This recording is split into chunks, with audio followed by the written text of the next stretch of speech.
Hi everyone, and welcome to another watercolor tutorial. Today, in the spirit of winter time, we are going to be painting a cool painting. So grab your paintbrushes and let's get started. So I split my sketchbook in half because I wanted to paint two paintings that were very similar in terms of their gradient. So I just used regular Scotch tape to border the edges and split the page in half, but you can use whatever tape you have laying around. And then I basically used a mop brush to apply a layer of water to both sides. Mind you, I did do them one at a time because it's a lot easier to do it that way, because then your layer of water doesn't dry by the time you get to the second painting. So definitely do them one by one.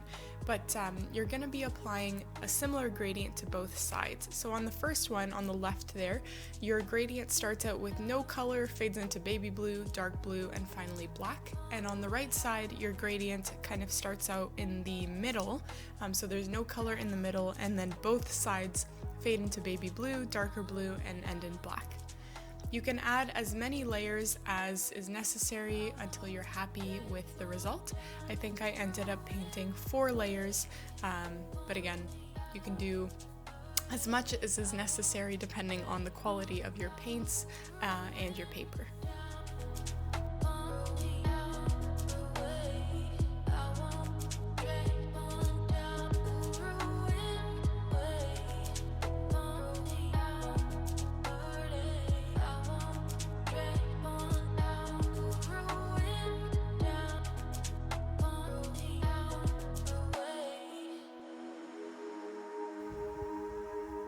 Once you're completely happy with the opacity of your gradients, you can take some watered down acrylic paint and flick on some paint onto both gradients.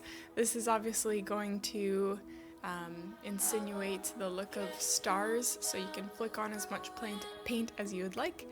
I also took some more watered down acrylic paint and painted on 2 moons, one on each painting, and I kind of went darker and darker as I applied more layers. So the first few layers of the moon were supposed to be more like halos around the moon, and then I gradually increased the intensity and opacity of the white.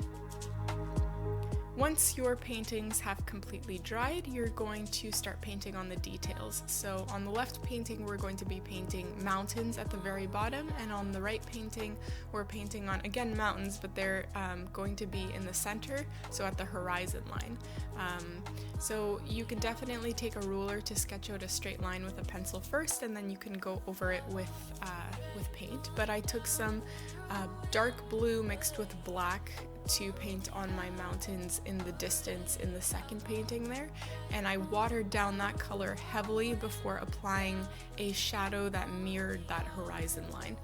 And this, makes it look more realistic because the moon is reflecting, or the mountains are reflecting off the light of the moon, so creating sort of a shadow. I also added on some reflections coming from the moon, so I used watered down acrylic paint and just painted on some reflections on the water. And then on the left painting, I added 2 more layers of mountains, so basically a darker blue and then a really dark blue, with each mountain being slightly smaller or lower than the other one so that we can see the layers behind. And I also wanted to add some more depth and complexity to my painting, so if you've watched my videos before, you know that I love my tree branches, so I added some black tree branches on both paintings, and especially I wanted that branch to be kind of crossing the moon or going over the moon, so it looks extra wintry and eerie, so you can definitely do that as well. Once you're completely happy with your painting and it has dried, you can peel the tape off to reveal crisp borders, and you're all finished. Thank you so much for watching. Don't forget to subscribe, and I will see you in next week's video.